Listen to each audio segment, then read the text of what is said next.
Je voudrais souhaiter la bienvenue à chacune d'entre vous. On est toujours très heureux de vous accueillir dans ce lieu. Est-ce que vous êtes prêts pour la parole de Dieu? Amen, amen, amen.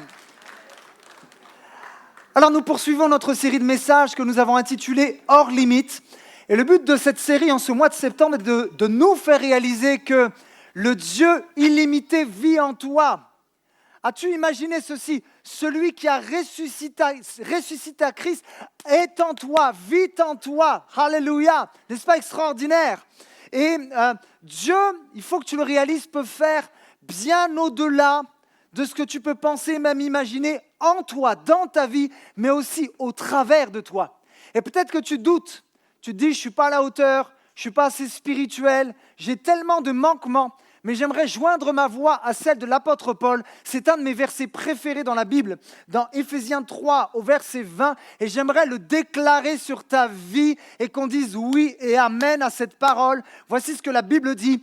À celui qui peut faire, par l'action de sa puissance qui agit en nous, infiniment au-delà de tout ce que nous demandons ou pensons, à lui soit la gloire dans l'Église et en Jésus-Christ, dans toutes les générations, au siècle des siècles. Et si tu le crois, tu peux dire un grand Amen. Mais je vais être franc avec toi. Beaucoup de personnes ont du mal à croire en cette parole pour leur vie. Et beaucoup de personnes, malheureusement, passent parfois à côté du plan parfait de Dieu pour leur vie. Je lisais un livre d'un auteur que j'apprécie beaucoup, peut-être que vous en avez entendu parler, il s'appelle John Bevere. Et il a écrit un livre qui s'intitulait « Une vie extraordinaire », que si nous servons un Dieu extraordinaire, nous ne sommes pas appelés à vivre une vie ordinaire. Et Dieu va nous faire passer de l'ordinaire à l'extraordinaire, parce qu'il fait infiniment au-delà de ce que nous pouvons penser et même imaginer. Et j'aimerais vous citer cet auteur, et voici ce qu'il dira, et je crois qu'il le dira avec un fardeau et une peine sur son cœur. Je le cite, « Combien de croyants ne sont jamais entrés dans la volonté de Dieu ?» Il dira, « Ils sont morts en croyant en Dieu, pourtant bien loin de la destination qu'il avait prévue pour eux. » Je prie que tu ne passes pas à côté de la destination que Dieu a préparée pour toi. Je prie que tu meurs vide en ayant transmis, communiqué tout ce que Dieu aura placé en toi, que quelqu'un dise Amen. Alors on va demander au Saint-Esprit de faire tomber toute forteresse de raisonnement, tout esprit de limitation en nous, afin de rentrer pleinement dans les bonnes œuvres que Dieu a préparées d'avance pour nous. Alors j'aimerais, en cette journée, vous parler d'un homme, c'est même un jeune homme. C'est un gars qui se trouve dans la Bible, et notamment dans les évangiles. Ce gars aurait pu vivre tellement plus avec Dieu. Il était appelé à accomplir plus. Il était appelé à porter du fruit en abondance. Et ce qui est incroyable, c'est que ce garçon croyait sincèrement en un Dieu vivant. Mais malheureusement, lorsqu'il a rencontré Jésus, il n'a pas laissé le Seigneur étendre ses limites. Je dirais même, il n'a pas laissé Jésus renverser ses limites. Tu es peut-être revenu avec des limites aujourd'hui. Et je voudrais déclarer sur ta vie, Jésus a le pouvoir de renverser toute forme de limitation dans ta vie. C'est une histoire que vous connaissez parce qu'elle se trouve dans les 3 premiers évangiles. Matthieu, Marc, Luc, Jean, on appelle ça les évangiles synoptiques. Et j'ai choisi donc l'évangile de Marc pour vous raconter cette histoire. Et on va se plonger ensemble. Vous êtes prêts? Marc, chapitre 10, au verset 17. Voici ce que la Bible dit. Comme il partait, donc on parle de Jésus, un homme accourut, se jeta à genoux devant lui et lui demanda « Bon maître, que dois-je faire pour obtenir la vie éternelle ?» Et Jésus va donner une réponse que j'ai mis du temps à comprendre. Je me suis dit même que c'était bizarre que Jésus dise ça. Et Jésus va dire « Pourquoi m'appelles-tu bon ?»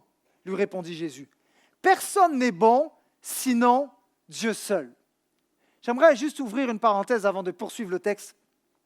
Qu'est-ce que Jésus veut dire par là? Pourquoi m'appelles-tu bon? Il n'y a que Dieu qui est bon. Et ce texte a fait couler beaucoup d'encre et notamment certaines personnes se sont emparées de ce texte pour dire « Ah, vous voyez, on peut prouver bibliquement que Jésus n'est pas Dieu, que Jésus est seulement un homme parce qu'il dira « Non, non, non, personne n'est bon, il n'y a que Dieu qui est bon », mais nous savons que c'est une hérésie parce que la Bible nous montre et nous démontre que Jésus est bien le Fils de Dieu. Amen. Et d'ailleurs, je voudrais mettre l'accent sur cela. C'est tellement important. Toi, peut-être qu'il y a du mal à croire dans la divinité de Jésus-Christ. Vous savez quel est l'esprit de l'Antichrist ? C'est celui qui nie que Jésus est le Messie. C'est dans 1 Jean que l'apôtre Jean nous explique ça. C'est celui qui nie la divinité. C'est celui qui nie que Jésus n'est pas le Fils de Dieu. Et je suis venu pour te dire, sur la base de la parole de Dieu, Jésus est plus qu'un rabbin, Jésus est plus qu'un philosophe, Jésus est plus que quelqu'un qui racontait des belles histoires. Je suis venu te dire que Jésus-Christ est le Fils de Dieu. Il est le chemin, la vérité et la vie. Alors j'ai fait quelques recherches parce que je ne comprenais pas pourquoi Jésus disait cela. C'est comme si Jésus se tirait un peu une balle dans le pied, mais en fait, absolument pas. Jésus, il y a toujours du sens quand il dit quelque chose, quand il fait quelque chose. Alors je me suis aperçu que la majorité des pères de l'Église ont vu dans le pourquoi de Jésus une invitation à approfondir le sens d'une salutation qui était peu réfléchie. Je m'explique. Il y a un théologien du nom de Ambroise qui paraphrasera Jésus en disant « Tu ne crois pas que je sois Dieu ?» Point d'interrogation. « Il ne suffit pas de m'appeler bon. Je ne cherche pas de ces disciples qui croient plutôt en un bon maître selon l'humanité que dans le Dieu bon selon la divinité. » En fait, Jésus est en train de challenger, de tester la foi du jeune homme qui se jette à ses pieds. Jésus est en train de lui dire ceci: « Reconnais-tu véritablement que je suis plus qu'un rabbi, plus qu'un enseignant, mais que je suis moi-même Dieu ?» Voilà le sens de la question de Jésus. Et nous poursuivons ce que Jésus dira à ce jeune homme. Tu connais les commandements. Ne commets pas de meurtre, ne commets pas d'adultère, ne commets pas de vol, ne porte pas de faux témoignages, ne fais de tort à personne, honore ton père et ta mère.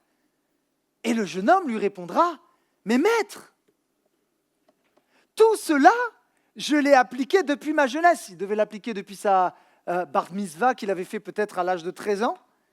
Et Jésus posa sur cet homme, et ça c'est incroyable, un regard plein d'amour. Il faut savoir que comme Jésus était pleinement homme, mais qu'il était pleinement Dieu, il connaissait les pensées de son cœur. Donc Jésus savait pertinemment que malgré que la demande semblait très spirituelle, le jeune homme était à côté de la plaque. Mais malgré que le gars était à côté de la plaque, vous savez ce qui me touche ?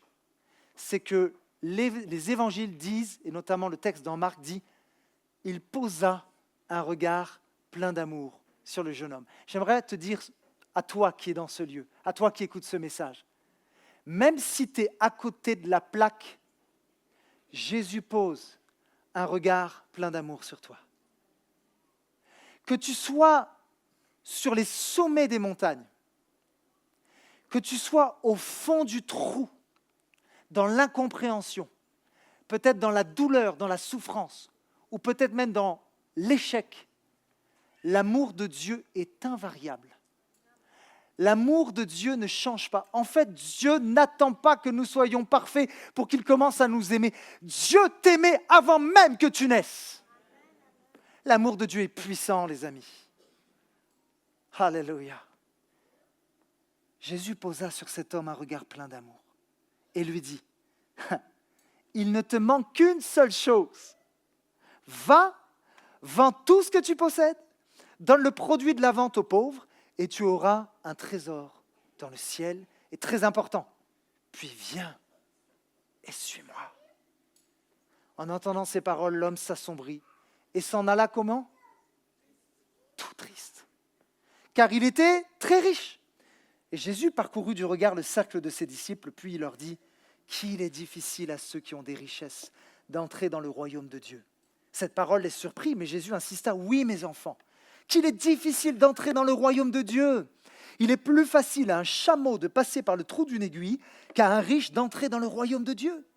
Alors les disciples furent encore plus étonnés et ils se demandaient entre eux, mais alors, qui peut être sauvé? Jésus les regarda et leur dit, aux hommes c'est impossible, mais non à Dieu, car tout est possible à Dieu. Le titre de mon message est celui-ci, ne repars pas tout triste.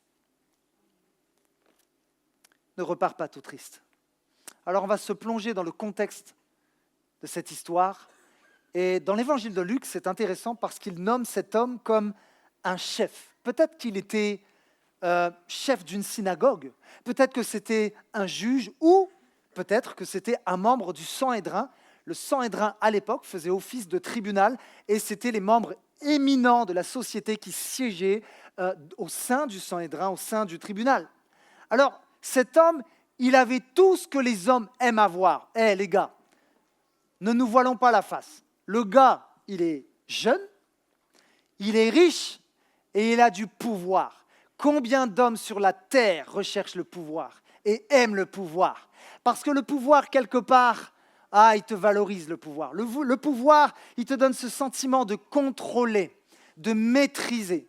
Cet homme a du pouvoir, cet homme est probablement respecté. Cet homme a probablement dans la ville où il est, dans son village, un nom, un renom. Mais ce qui est fou, c'est qu'à la lecture de ce texte, même s'il semble qu'il est tout, c'est comme si on a cette impression qu'au fond de son cœur, il sait qu'il lui manque quelque chose. Alors il va se jeter aux pieds de Jésus et il va lui poser cette question tellement importante. Maître, que faut-il que je fasse pour recevoir la vie éternelle? C'est comme si le gars essaye de se rassurer en écoutant la réponse que le Seigneur va lui donner. Mais je ne sais pas si ça va te plaire, mais il faut que je te dise quelque chose. C'est que les réponses de Jésus ne sont pas toujours celles que tu voudrais entendre. Et vous savez, des fois, on se plaint que Jésus ne nous parle pas beaucoup. Oh, moi, je ne suis pas trop connecté à Dieu, je n'entends pas souvent sa voix. Mais en fait, je pense que Dieu cherche à nous parler bien plus qu'on peut l'imaginer. Le problème, c'est que comme sa réponse est bien souvent insatisfaisante, en tout cas nous estimons que sa réponse n'est pas satisfaisante, et bien nous considérons cette parole comme caduque. Non, si ça ne me plaît pas, je déclare que ce n'est pas une parole de Dieu. Voilà pourquoi parfois nous entendons très peu la parole de Dieu parce que nous voulons qu'il nous dise des choses que nous voulons entendre. D'ailleurs, il y a un texte de l'apôtre Paul qui dira que dans les derniers temps, les gens ne voudront entendre que des choses qui les flattent, qui flattent leur ego, qui leur fera du bien, qui viendra les caresser. Jésus n'est pas venu pour te caresser, Jésus est venu pour te transformer. Alléluia! Et parfois, oui, la vérité blesse, mais il vaut mieux qu'elle blesse et qu'elle soit salutaire, mon ami. Et combien, et ça c'est tellement attristant, de personnes qui se sont jetées comme aux pieds de ce jeune homme, comme ce jeune homme aux pieds de Jésus, sont repartis tout tristes parce que la réponse n'était pas satisfaisante. Alors j'aimerais, dans ce premier point que je vais évoquer, qu'on puisse se mettre à la place du jeune homme. Et que dans ce premier point, on puisse considérer que c'est Jésus qui nous parlait en personne. Et je crois que ce premier point va nous permettre d'ôter une limite que je vais vous expliquer par la suite. Vous êtes prêts à entendre une parole de Jésus dans ce premier point pour passer au-delà de nos limites? Amen. Alors on y va. Premièrement, si tu veux aller au-delà de tes limites, il te faudra faire ceci. Il te faudra passer d'un amour hypocrite à un amour authentique. La définition de l'hypocrisie, c'est un comportement qui contredit ce que l'on prétend croire ou ressentir. Et Jésus, qui était pleinement Dieu, connaissait les pensées qu'il y avait à l'intérieur de ce jeune homme. Et il savait que bien qu'il semblait très spirituel en apparence, Jésus savait très bien qu'il était à côté de la plaque. Alors, il savait que son comportement contredisait ce qu'il disait croire ou ce qu'il disait être. Et comme Jésus est un fin pédagogue, il va se servir du moyen de la loi pour faire réaliser au garçon qu'il ne respectait pas finalement la loi. Jésus est en train de montrer à ce garçon qu'il n'obéissait même pas au premier commandement qui se trouvait dans le décalogue. Pourquoi ? Parce que par son attitude, face à la demande de Jésus, ce jeune homme s'en alla tout triste. Il est en train de montrer que finalement, son Dieu n'est pas Yahweh. Son Dieu n'est pas le créateur du ciel et de la terre. Il est en train de montrer par son attitude, en fait, que son Dieu, c'est l'argent. Alors c'est vrai, hein?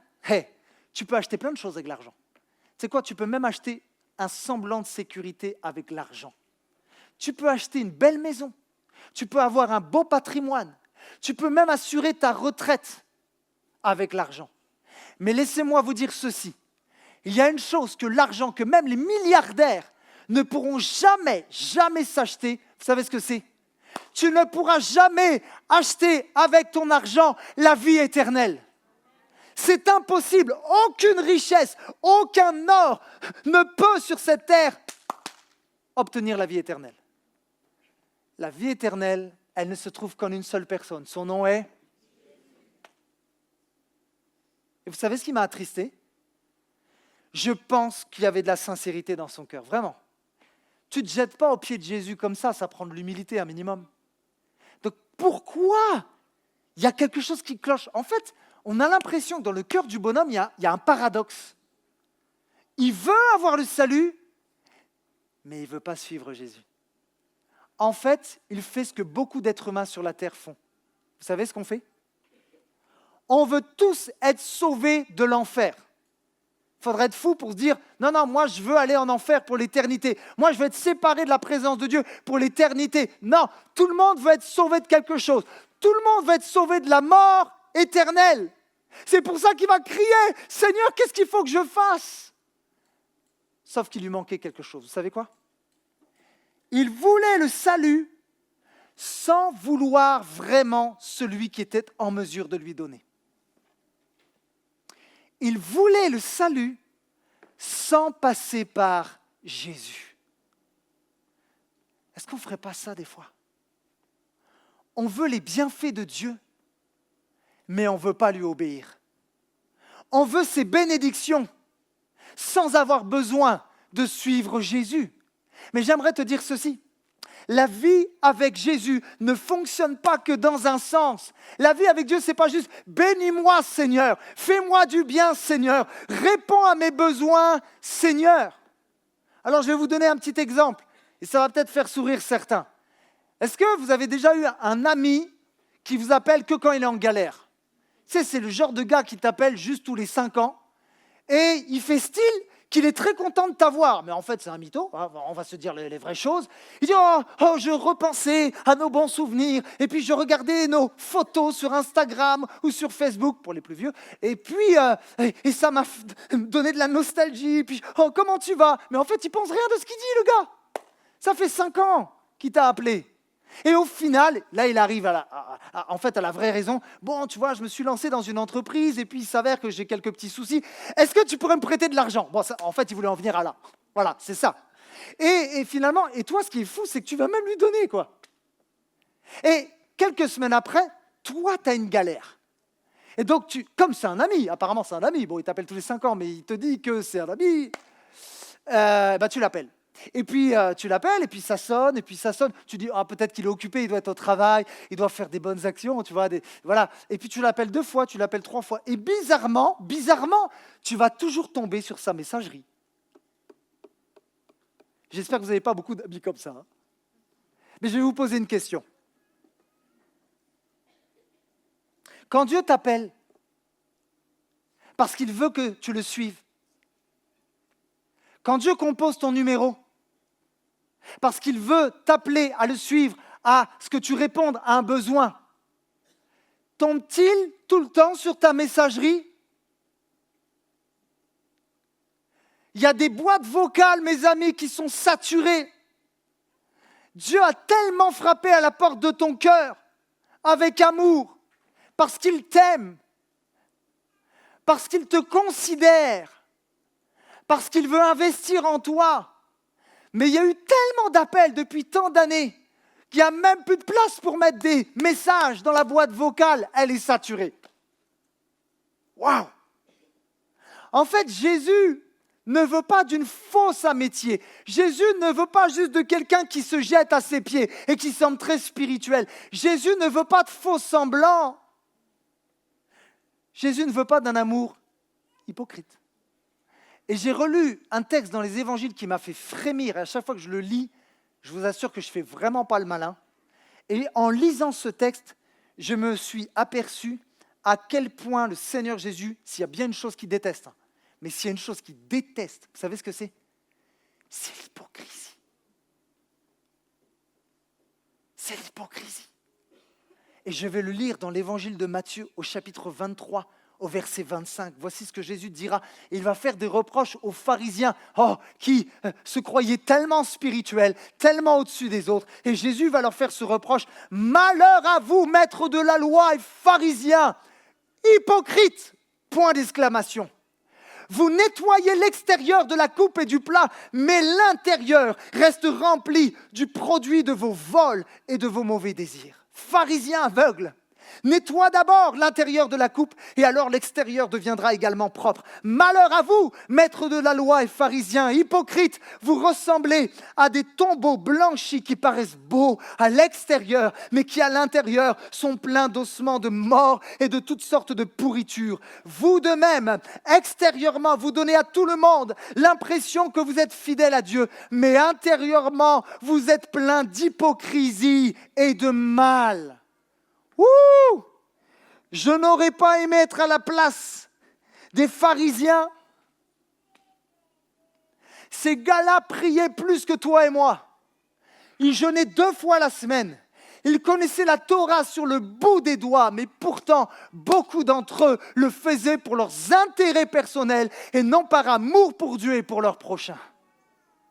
Je voudrais te dire ceci de la part de Dieu. Arrête de venir dans sa maison en faisant semblant. Arrête de faire croire que tu aimes Jésus avec toutes sortes de versets que tu sors de ta bouche, mais au fond, tu n'as jamais laissé Jésus nettoyer l'intérieur. Jésus ne peut pas aider un hypocrite. Jésus aime les hypocrites, mais il déteste l'hypocrisie. Dieu ne peut aider que quelqu'un qui reconnaît qu'il n'y arrive pas. Oh Seigneur. Revenons à notre jeune homme. Jésus est en train de lui montrer que non seulement il n'aimait pas Dieu, en fait, ce jeune homme qui croyait être spirituel, qui croyait obéir à toute la loi et tous les commandements, et d'ailleurs peut-être qu'il était fier de cela, Jésus va renverser tout en une phrase. Parce que quelque part, il y avait d'innombrables commandements à l'époque, Jésus les a résumés en 2. 2 commandements. Toute la loi est comprise dans ces 2 choses. Tu aimeras le Seigneur, ton Dieu, et tu aimeras ton... Celui qui dit aimer Dieu, mais qui déteste son frère, qui a de la médisance envers son prochain, est menteur. Tu peux aimer les gens sans aimer Dieu, mais tu ne peux pas aimer Dieu sans aimer les gens.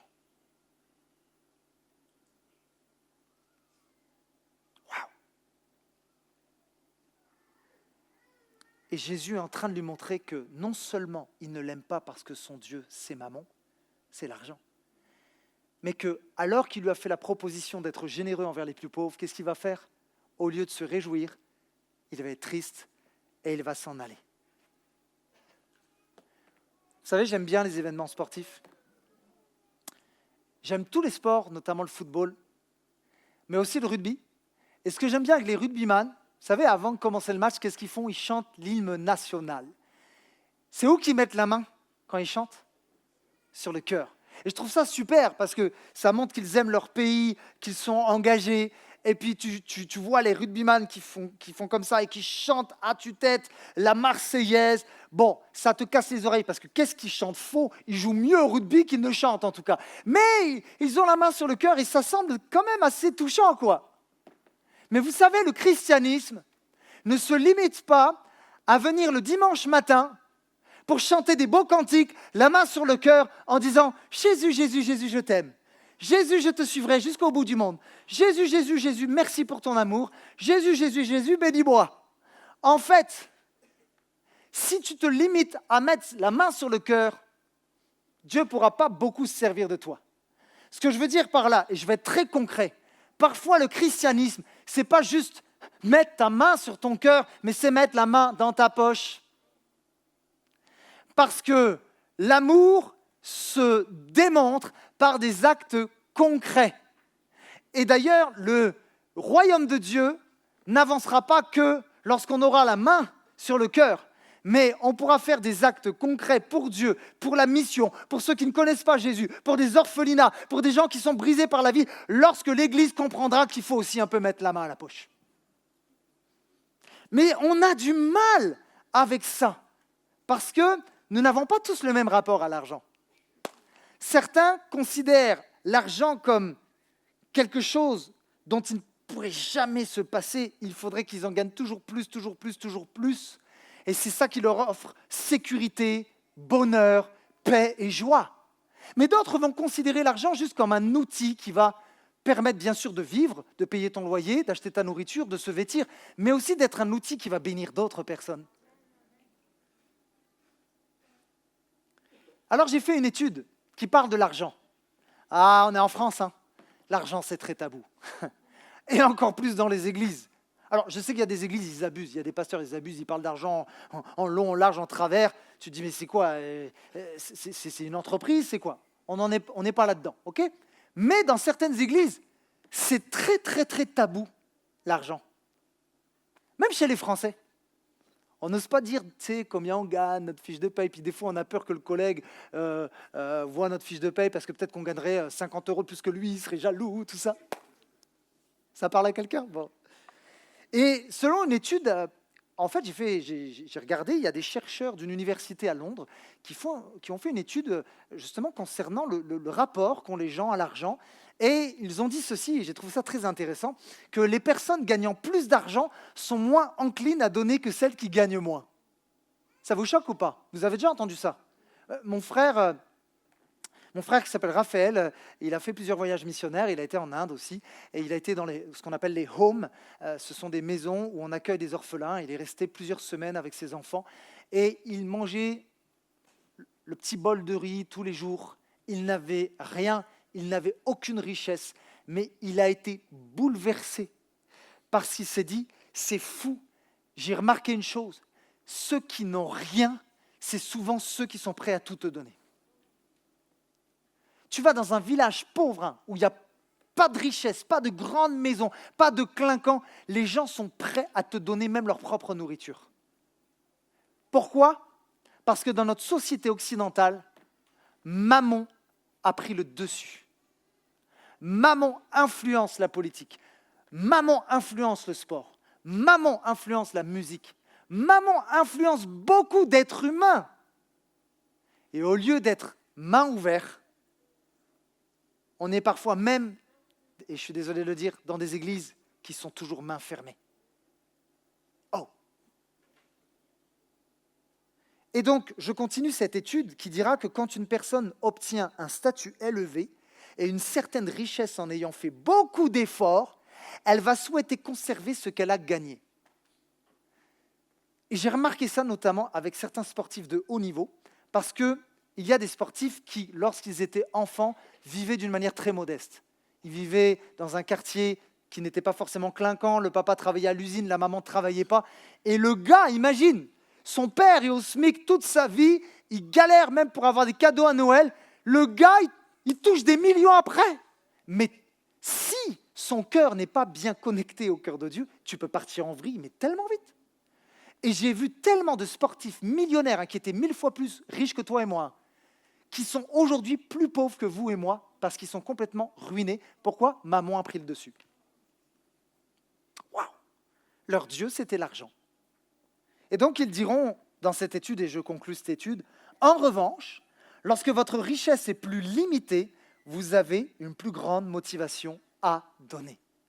Alors, est-ce que ça veut dire que Jésus est en train d'enseigner que pour recevoir la vie éternelle, il faut forcément donner de l'argent aux pauvres ?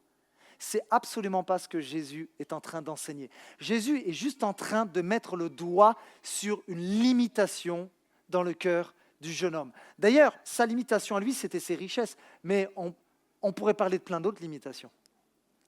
Tu pourrais mettre le mot que tu veux sur tes limites. Mais on a tous des limites parfois qui nous empêchent d'aller plus loin avec le Seigneur. Et d'ailleurs, de toute façon, la Bible dit que ce n'est pas par les œuvres que nous sommes sauvés, mais par la foi en Jésus-Christ. Et Paul le dira même dans 1 Corinthiens 13:3. Et si je distribuais tous mes biens aux pauvres, si je livrais mon corps aux flammes, mais que je n'avais pas l'amour, cela ne me servirait à rien. Waouh! Mais pourquoi cet homme qui est puissant, qui a une renommée, qui a un statut social et qui a des richesses, a tant de mal à se détacher de son argent? Et je pense avoir une partie de la réponse. Vous savez pourquoi ? Je pense qu'en fait, ce n'était pas forcément à ses biens qu'il était attaché. Ah bon, à quoi alors ? Je pense que ses biens, ses richesses, étaient comme pour lui sa source de sécurité. C'est-à-dire qu'il n'avait pas seulement peur de perdre ses biens, mais il avait peur de perdre son sentiment de sécurité que sa richesse lui procurait. Il aimait, il chérissait ce sentiment d'être en sécurité. Mais laissez-moi vous dire, c'est une fausse sécurité. Et je voudrais parler d'une manière solennelle à quelqu'un. Mon ami, il est impossible de suivre Jésus sans faire de lui ta source de sécurité première. Et le diable le sait. Et c'est pour ça qu'il vient semer toutes sortes de pensées fausses, mensongères, et même dans le cœur des chrétiens, parce que Dieu a un appel sur toi. Mais combien de chrétiens, combien d'enfants de Dieu, alors que le Seigneur les appelait à sortir de la barque, à marcher sur les eaux, Satan est venu te mettre le trouble en disant « Mais t'es folle !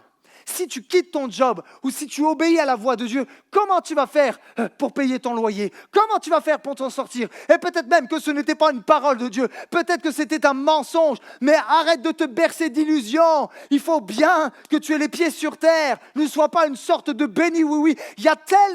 J'ai connu tellement de personnes. Dieu leur tendait la perche. Dieu ouvrait une porte. Dieu leur donnait une possibilité d'aller plus loin. Mais la peur, ce sentiment d'insécurité les a freinés. Du coup, ils sont pas sortis de la barque. Vous savez, on est on aime bien taper sur Pierre. On aime bien dire de Pierre, il n'a pas eu la foi, il s'est enfoncé dans l'eau. Mais moi, je trouve que Pierre est un modèle. Parce que qu'est-ce qu'on dit des autres qui sont restés dans la barque ?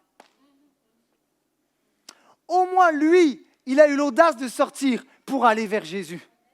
Pour aller à la rencontre de Jésus. Alléluia !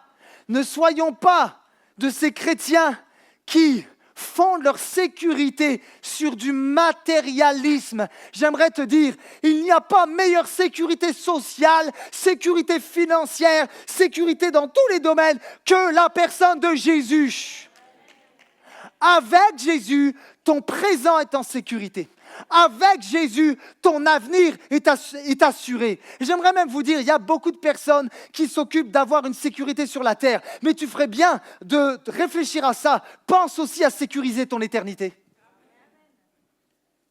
Trop peu de personnes ne sécurisent pas leur éternité, alors que c'est un enjeu majeur. Majeur. Waouh! Alors la question à se poser, et que je voudrais te poser, de la part du Saint-Esprit. Mon ami, quelle est la chose que tu n'as pas encore totalement donnée à Dieu? Je vais même aller plus loin. Il y a des gens dans cette salle, vous n'avez aucun problème à mettre la main à la poche. Ce n'est pas un problème pour vous. Vous aimez être généreux, vous avez même plus de bonheur à donner qu'à recevoir. Ce n'est pas tout le monde, mais il y en a qui sont comme ça. Ils donnent facilement pour l'œuvre de Dieu, pour des gens qui sont dans le besoin. Ce n'est pas un problème d'avoir la main dans la poche. Par contre, si Dieu leur demandait autre chose, peut-être que là, ils bloqueraient. Alors, on ne va pas juste parler que de l'argent. Mais est-ce que ta maison appartient à Dieu? Est-ce que ton patrimoine appartient à Dieu? Est-ce que ta voiture, c'est une parole pour les hommes, appartient à Dieu? J'irai plus loin. Est-ce que ton temps appartient à Dieu? Est-ce que tes pensées? Ou est-ce que ton corps appartiennent à Dieu? Et j'ai remarqué que la peur de perdre ne permet pas d'être pleinement une bénédiction. Et je voudrais parler à notre Église en tant que pasteur de l'Église Parole de Vie. Ne soyons pas, s'il vous plaît, et je me mets dedans, comme le jeune homme riche qui a préféré garder les mains fermées au lieu de les ouvrir. Ne soyons pas une Église qui a peur de répondre à l'appel du Seigneur quand il dira « Église Parole de Vie, suivez-moi. Je veux que vous soyez des bénédictions pour cette ville d'Orléans, pour le pauvre, pour la veuve, pour l'orphelin. Je veux que vous puissiez construire des orphelinats dans d'autres pays. Je veux envoyer des missionnaires qui vont annoncer la bonne nouvelle de Jésus-Christ. Je veux que vous vous leviez pour répondre à mon appel.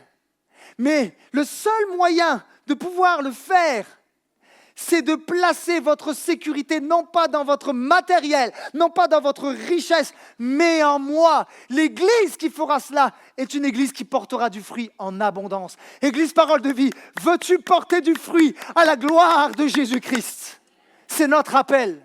Ne soyons pas paralysés par la peur. Jésus sait ce qu'il fait quand il te demande de mettre le pied en dehors de la barque.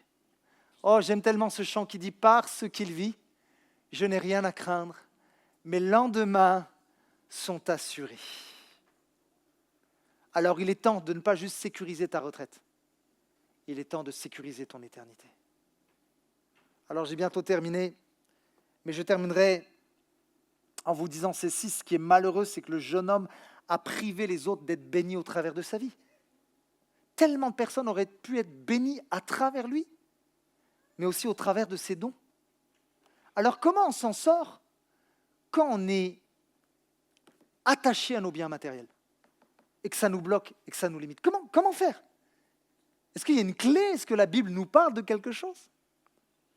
Je pense avoir une réponse biblique.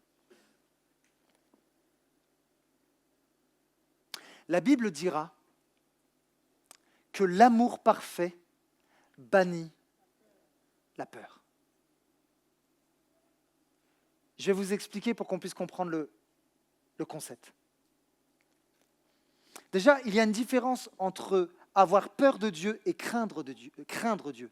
Il y a la sainte crainte de Dieu, qui est quelque part une crainte révérentielle, mais Dieu ne nous appelle pas à être terrorisés ou à avoir peur de lui, vous comprenez? Ça, c'est le premier angle de vue. Deuxièmement, lorsque tu aimes quelqu'un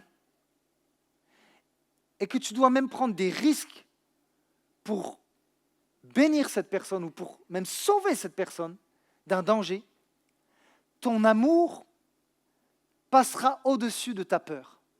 Je vais vous donner une illustration. Il y a quelques années cela, je me baladais à Bordeaux avec ma femme, avec Siam, et on était en voiture sur une grande voie avec beaucoup de voitures qui roulaient à une certaine vitesse.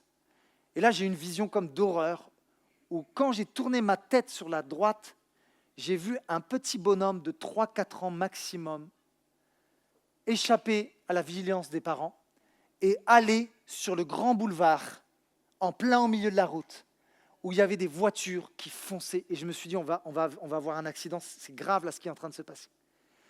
Et je regarde la scène et je vois qui? Une personne âgée. C'était sûrement la mamie, c'était son petit-fils, sûrement.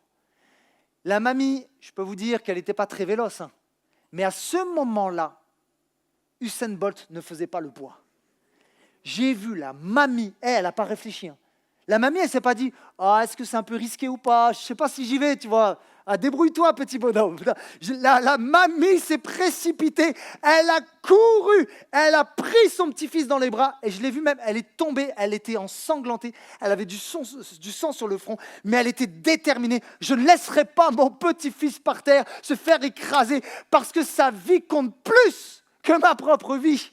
Sa vie compte plus que mon argent, que n'importe quoi. Et elle a pris le petit gars. Et elle est revenue comme ça. Sur le trottoir, il a été sauvé. J'aimerais vous dire, c'est ce que Christ a fait pour toi. Mais c'est ce que Christ nous demande aussi de faire. Si Dieu a donné sa vie pour nous, nous sommes appelés en retour à donner notre vie pour lui. C'est pour ça que parfois on est bloqué. Je peux être sincère. Parfois, on porte juste un tout petit peu de fruits, alors que Dieu nous demande de porter beaucoup de fruits, parce qu'on aime plus notre carrière professionnelle que Jésus. T'aimes plus bichonner ta voiture que d'être plongé dans les Écritures, dans la parole de Dieu. Waouh! Quel piège! Et Satan a réussi avec tellement de personnes. Mais je voudrais qu'on fasse cette déclaration pour conclure ce premier point. Et qu'on puisse dire ensemble, ce ne sont plus mes peurs qui vont me dicter si je dois suivre Jésus ou pas. Je voudrais qu'on déclare ensemble, en tant qu'Église, je ne laisserai plus mes peurs étouffer l'appel de Dieu sur ma vie. J'aimerais parler à quelqu'un. Dieu t'appelle à sortir de la barque. Dieu t'appelle à sortir de l'hypocrisie. Dieu t'appelle à sortir d'un amour superficiel. Dieu t'appelle à ne pas juste sécuriser ton présent, mais il t'appelle à sécuriser ton éternité. Mais pour cela, il ne suffit pas simplement de vouloir le salut, mais il faut vouloir passer par celui qui le donne et lui dire, oui Seigneur, je répondrai à ton appel. Est-ce que l'Église peut dire Amen? Alléluia! Jésus t'appelle, toi, Jésus t'appelle. Jésus t'appelle, ne gâche pas ta vie, ne dilapide pas ton temps. La Bible dit, rachetez le temps. Parce qu'un jour viendra où nous comparaîtrons devant Jésus. Vous savez, je n'avais pas prévu de dire ça. Mais en tant que pasteur, on fait des mariages. Hein. C'est super, c'est la fête. Mais le week-end d'après, des fois, tu peux faire des enterrements. Et l'autre jour, j'ai assisté à un service d'inhumation, vendredi. Quand tu vois tout le monde pleurer, et quand tu vois quelqu'un qui parle aux morts en disant « j'aurais pas dû me comporter comme ça envers toi », et quand tu vois cette personne et tu l'entends dire « je te demande pardon », c'est dommage qu'il attende que la personne meure pour le dire.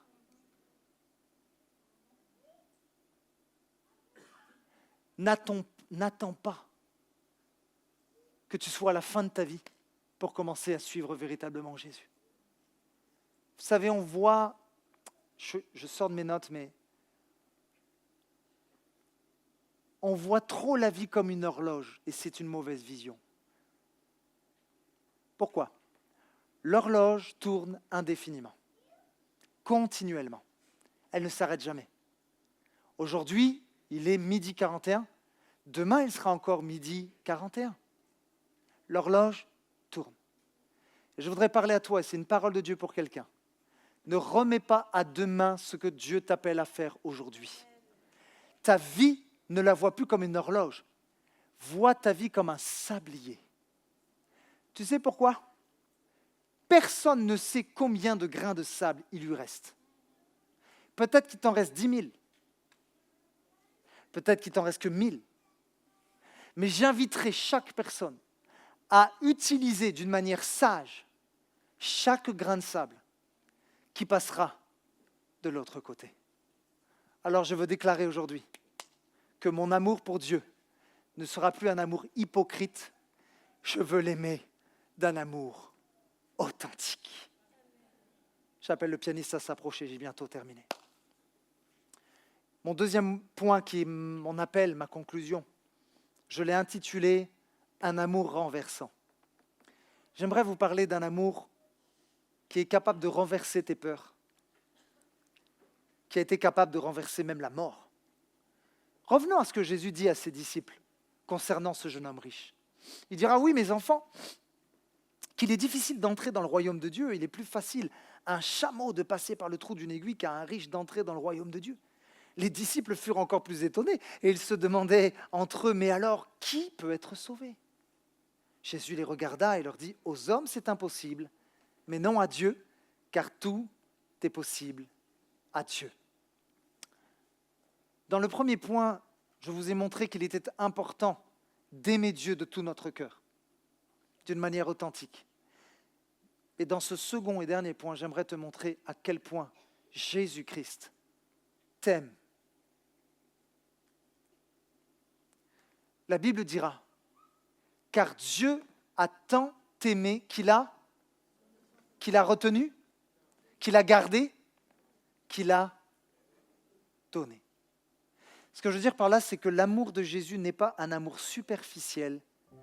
L'amour de Christ est un amour sacrificiel. Et on va lire ce texte qui est un des points culminants en fait. Ça, c'est la base. Et si seulement tu pouvais le vivre, on connaît tous ce verset, on pourrait le réciter par cœur. Et parfois, on le néglige tellement. Dieu a tant aimé le monde qu'il a donné son Fils unique pour que tous ceux qui placent leur confiance en lui échappent à la perdition et qu'ils aient la vie éternelle. Tu te rappelles comment Jésus, dans quelle position Jésus était à la croix ? Est-ce qu'il était comme ça ? Non, il était les bras ouverts. Alors je sais, certains vont dire, il n'avait pas le choix, il avait des clous dans les mains. Mais je crois que cette position-là, les bras ouverts, était prophétique.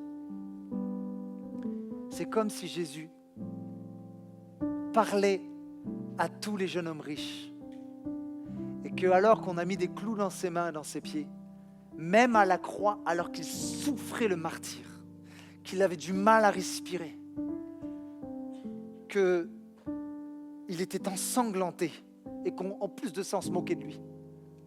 C'est comme s'il disait encore à tous les jeunes hommes riches, « Mes bras sont encore ouverts pour toi. » Il disait à la prostituée, « Mes bras sont ouverts pour toi. » Il disait même aux pharisiens, « Mes bras sont encore ouverts pour toi. » Jésus-Christ, 2000 ans après, n'est plus sur la croix, il est ressuscité. Mais je voudrais te dire ceci, les bras d'amour de Dieu sont encore ouverts pour toi. Et il te dit juste une chose, viens et suis-moi. Et je suis tombé sur un texte, et je terminerai avec ça, mais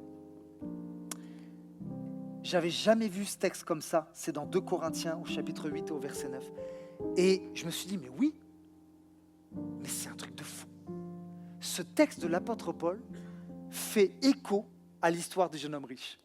J'avais jamais vu ça. Alors, je ne sais pas si l'apôtre Paul, il l'a fait exprès, mais je sais une chose, c'est que l'auteur de la Bible n'est pas l'apôtre Paul, c'est le Saint-Esprit. Alors, tout est coordonné d'une manière extraordinaire.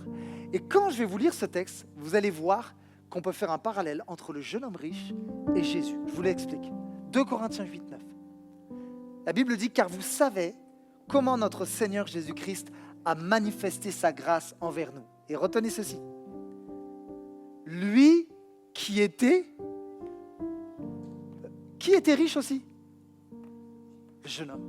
Sauf que Jésus-Christ est infiniment plus riche que le jeune homme riche. Et qu'est-ce qu'il a demandé au jeune homme riche ? Quelque part de se faire pauvre pour en enrichir d'autres. Sauf que quand on lui a demandé, il est parti comment ? En éclatant de joie, en sautant, non, il est reparti tout triste. J'aimerais vous dire que l'être le plus riche de l'univers, lui n'est pas reparti tout triste quand son père lui a dit « va sur la terre ». Son père lui a demandé « quitte ton trône de gloire et marche parmi les hommes ». Jésus s'est dépouillé. Il s'est fait homme, il est né dans une étable, on lui a craché au visage, on a mis des clous dans ses mains et dans ses pieds, on l'a bafoué, on l'a trahi, même ses propres amis. Mais il l'a quand même fait par amour pour toi et moi. Il s'est fait pauvre. Et parce qu'il s'est fait pauvre et qu'il s'est dépouillé, nous sommes maintenant devenus riches. N'est-ce pas extraordinaire? De quelle richesse on parle? Alors il y en a qui vont dire, ah, si je donne ma vie à Jésus, je vais être super riche. Oui, mais pas comme tu penses. Parce qu'on ne parle pas de richesse matérielle, on parle d'une richesse spirituelle. Et ce texte veut nous dire que quand tu décides de suivre Christ, de passer par Jésus-Christ et de le recevoir comme ton Seigneur et ton Sauveur, en fait, tu deviens hyper, méga riche. Mais de quoi? Tu deviens riche de sa joie. Tu deviens riche de sa paix. Tu deviens riche de son pardon, riche de son amour. Tu deviens riche pourquoi? Parce que ceux qui acceptent Christ comme Seigneur et Sauveur ont la vie éternelle. Car Dieu a tant aimé qu'il a donné. Alors je parle à quelqu'un, tu as peut-être une belle voiture et Dieu n'a rien contre ça en fait. Dieu n'a rien contre tes biens matériels, Dieu n'a rien contre ta belle maison. Dieu n'a rien contre ça. Et je crois même que le désir de Dieu est de nous faire prospérer à tous égards. Mais Dieu veut te faire ce rappel, attention que tes richesses deviennent ton Dieu. Alors tu peux être riche matériellement, mais tu peux être très pauvre spirituellement. Alors je t'invite à faire quelque chose. D'ailleurs, je vais te poser une question. Qui dans ce lieu veut devenir riche? Moi, je veux devenir riche. Très, très riche. Oh! Je veux devenir riche en Jésus. Qui veut devenir riche en Jésus-Christ? Moi, je le veux, je lève les deux mains, je lève même mon pied. Oh oui, je veux être riche.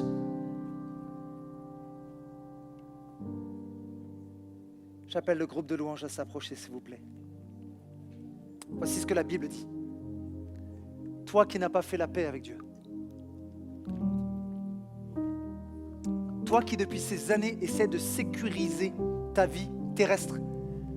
Tu n'as peut-être pas pensé à sécuriser ton éternité. Je te donne une opportunité de sécuriser ton éternité. Mais il faut que tu prennes conscience de ceci. Il faut passer par Jésus.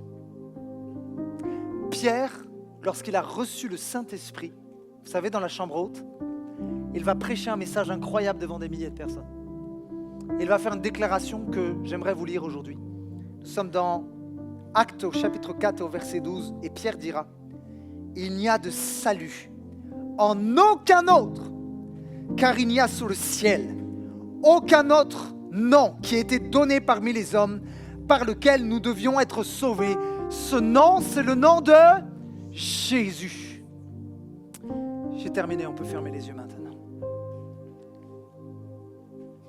Ça serait de la folie de ma part de ne pas faire d'appel au salut après un tel message. Et je voudrais te dire ceci, pour reprendre le titre du message. Je t'en prie, ne repars pas tout triste. Ne repars pas comme ce jeune homme parce que la réponse du Seigneur ne lui a pas convenu. Si tu veux la vie éternelle, tu dois faire une chose. Tu dois te repentir de ton péché. Tu dois te détourner de tes mauvaises voies. Et tu dois reconnaître que seul Jésus a le pouvoir de pardonner tes péchés, d'inscrire ton nom dans le livre de vie et de te donner la vie éternelle. Dieu a le pouvoir, par son amour, de renverser tes peurs. Alors au son de ma voix, alors que les têtes sont penchées, nous sommes dans un moment solennel. C'est un moment, c'est un enjeu pour l'éternité pour quelqu'un là. C'est un enjeu pour ton éternité. Si tu veux faire la paix avec le Seigneur, si tu veux le recevoir, comme ton Seigneur et ton Sauveur, tu as juste à faire une chose. Oui, Jésus, je te reconnais. Je lève la main et je t'accepte. Est-ce que quelqu'un veut accepter Jésus maintenant? Est-ce que quelqu'un veut recevoir la vie éternelle? Est-ce que quelqu'un veut recevoir le pardon des péchés? Assume-le en levant bien haut ta main. Lève bien haut ta main pour que je la voie. Oui, je vois ta main, je vois ta main. Je vois ta main, je vois les mains qui se lèvent. Je vois les mains qui se lèvent ici, au milieu. Je vois les mains qui se lèvent sur la droite et au fond. Je vois les mains qui se lèvent. Oh, est-ce qu'on peut acclamer le roi des rois dans ce lieu? Parce qu'il y a une fête dans le ciel lorsqu'au moins, juste ne serait-ce qu'un pécheur se repent. Est-ce que l'Église, on peut prier pour eux? Seigneur Jésus, je prie pour toutes ces personnes qui ont décidé, non pas juste de sécuriser leur vie sur la terre, mais aussi de sécuriser leur éternité. Seigneur, tu entends le cri de ceux qui viennent à toi, Seigneur. Je prie qu'ils répondent à ton appel en te disant, Seigneur, oui, je vais te suivre à partir de ce dimanche 15 septembre 2024. Je décide de ne plus suivre mes rêves, suivre mes envies, suivre ce que peut-être même ce monde ou même le diable me dicte de faire. Je ne suivrai plus mes peurs. Je suivrai Jésus-Christ, le prince de la paix. Alléluia, alléluia.